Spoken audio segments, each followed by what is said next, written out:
a escucharle a usted con respecto a todo este tema, así es que somos todo oídos. Así es, Pastor Alducin, usted nos mandó un documento en el cual inicia, bueno, hablando el resumen de lo que son las profecías de Israel y todo, pero inicia con la historia mundial hablando del pueblo de los gentiles, así que usted nos puede ampliar un poquito al respecto, Pastor. Sí, muy bien. Bueno, pues es muy importante porque estamos en una época verdaderamente llena de mentiras, un antisemitismo como jamás tal vez en la historia lo habíamos visto. Esto no estoy exagerando. Es increíble, ¿verdad? Las miles de manifestaciones en el mundo a favor de la liberación de Palestina, ninguna manifestación a favor de que liberen a los rehenes. Casi 200 personas, niños, jóvenes, viejitos, ¿verdad? Que este grupo terrorista jamás se llevó a Gaza. En fin, pero todo esto es absolutamente bíblico, comprensible, y para nosotros los cristianos no debería de sorprendernos, porque claramente la Biblia dice, por ejemplo en Zacarías capítulo 12, que Jerusalén, versículos 2 y 3, sería como una piedra pesada que tratarían de cargarse los pueblos y serían aplastados en el sitio contra Jerusalén. Entonces, tenemos que venir a la Biblia, dejémonos politólogos, filósofos, comentaristas, opiniones de tantas personas que están dando su opinión, pero nosotros nos centramos en la palabra de Dios. Así que esto es muy importante porque la Biblia claramente explica que hay tres pactos principales. Un pacto es un convenio en el cual Dios lleva a su pueblo a algo inquebrantable. Y tenemos, por ejemplo, el pacto abrámico en segunda de Samuel capítulo 7, donde se le promete a el Mesías, a la descendencia de David y de Salomón. Y este pacto es completamente incondicional. Dios le promete que habría alguien en el trono que descendería de David y Salomón. Lo sabemos que es Jesucristo. En el pacto abrámico, esto es importante entenderlo, porque si no entendemos la raíz, no vamos a entender jamás qué es lo que está pasando, y que si Israel tiene la culpa, que si Gaza tiene la culpa, que si están arrinconados y están exterminando a los palestinos, etcétera, etcétera. Entonces vamos a tratar de comprender la Biblia. En el pacto abrámico, el capítulo 12 de Génesis, Dios le promete a Abraham la tierra, le promete que de su semilla serían benditas todas las naciones. El pacto abrámico es incondicional. El pacto sinaítico, que fue en el monte Sinaí en el libro del Éxodo, es condicional. Si tú haces esto, te voy a bendecir. Si no haces aquello, te voy a maldecir. Este quedó completamente abrogado y tenemos después, ¿verdad?, el pacto davídico, tenemos el pacto sinaítico y el pacto davídico, donde, repito, se le promete a David y a su semilla las bendiciones. Nosotros ahora estamos descendiendo completamente con las bendiciones que se le dio a Abraham, porque dice en Gálatas capítulo 3, versículo, vamos a ver ahorita rápidamente aquí en el libro de los Gálatas, que dice la Biblia en el versículo 16, a Abraham fueron hechas las promesas y a su simiente, no dice y a las simientes, como si hablara de muchas, sino como de una, y tu simiente la cual es Cristo. O sea, nosotros la iglesia recibimos la bendición de Abraham porque en tu semilla serán benditas las naciones, porque Cristo el Mesías ha entrado a nuestra vida. Entonces nosotros somos beneficiarios del pacto de Abraham. Y esto es muy importante porque la Biblia dice también más adelante en el versículo 28, ya no hay judío ni griego, no hay esclavo ni libre. En Gálatas 3, 28, porque todos vosotros sois uno en Cristo. Ahorita la iglesia no ha tomado el lugar de Israel. Esto es importante. Esto se llama la teología del reemplazo, que es una barbaridad. La iglesia no ha tomado el lugar de Israel. La iglesia es una entidad completamente diferente. Es un cuerpo donde somos bautizados, 1 Corintios 13, 11, en el cuerpo de Cristo. Somos unidos a Jesucristo. Esto no existía en el Antiguo Testamento. Entonces, tenemos que hacer la diferencia entre la entidad de Israel y la entidad de la iglesia. ¿Qué dice la Biblia acerca de Israel en los últimos tiempos?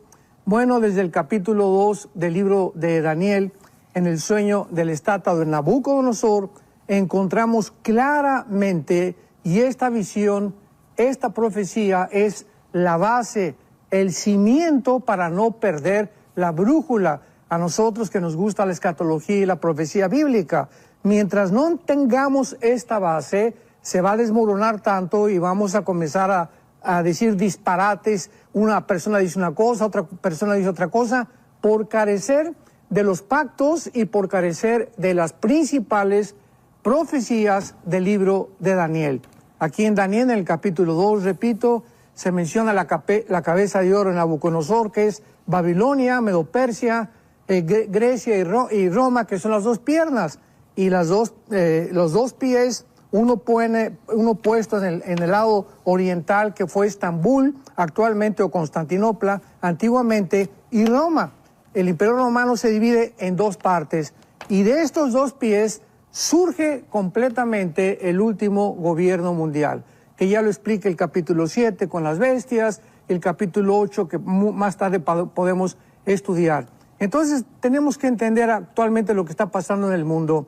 Este antisemitismo, la Biblia lo profetiza, y es muy, pero muy, muy triste que haya cantidad de líderes, de cristianos que hayan caído en la trampa de estas mentiras, que los judíos esto y que culparlos por aquello, cuando no entendemos lo que está pasando.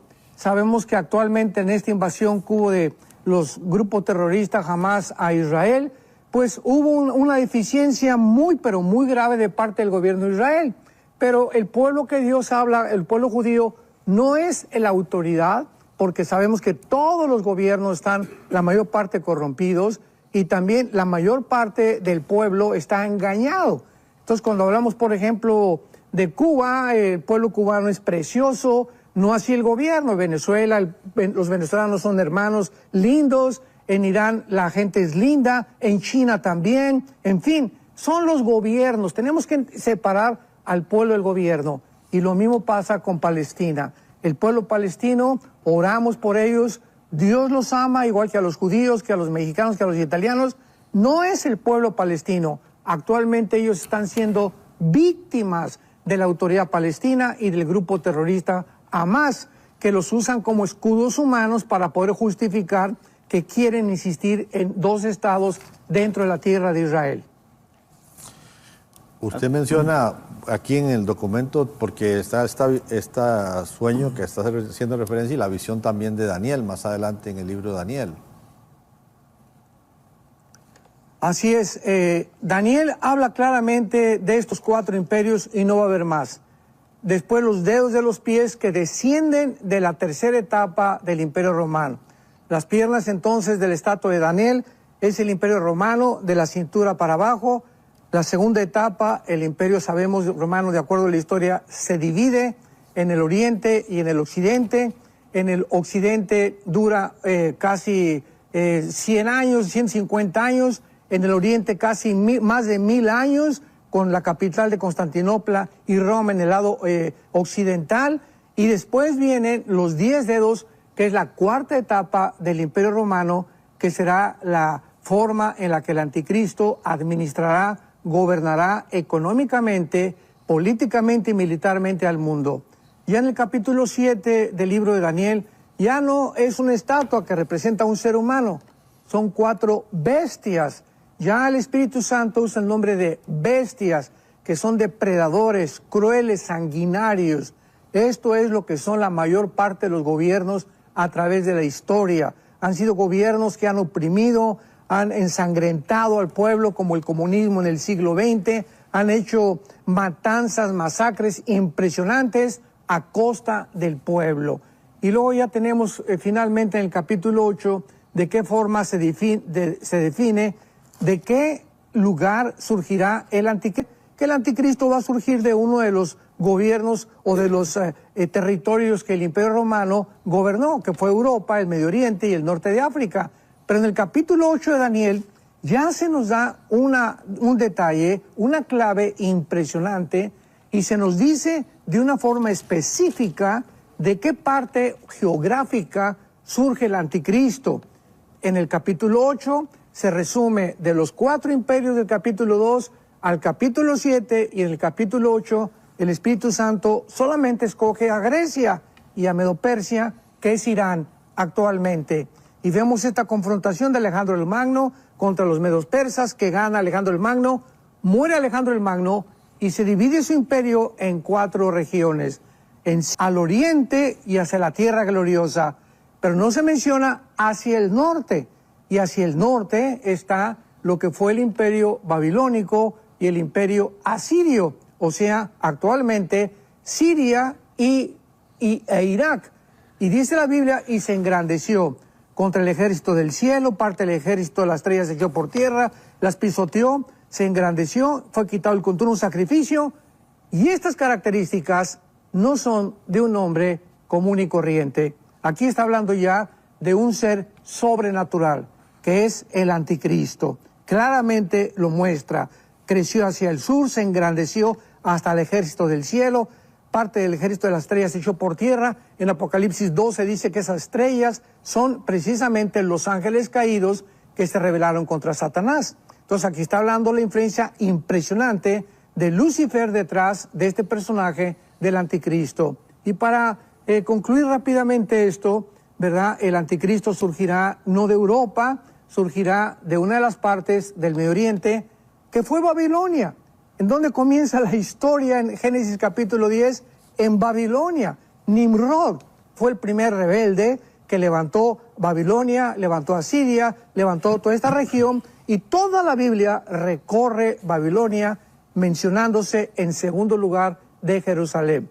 Así que es interesantísimo que todo regresa al Medio Oriente. Este problema que hay actualmente en Israel, otra vez ya está China con barcos, Estados Unidos con barcos, Irán, todos los ejércitos casi los podemos ver en el Medio Oriente, cuando la Biblia profetizó que así terminaría la Tercera Guerra Mundial. Se reunirían todas las naciones, ¿en dónde? En Europa no, ni en América, en África tampoco, sería en el Medio Oriente. Aunque sabemos que no es la Tercera Guerra Mundial todavía, ya vemos un adelanto de qué forma se está pavimentando ya la situación geográfica para la final guerra mundial.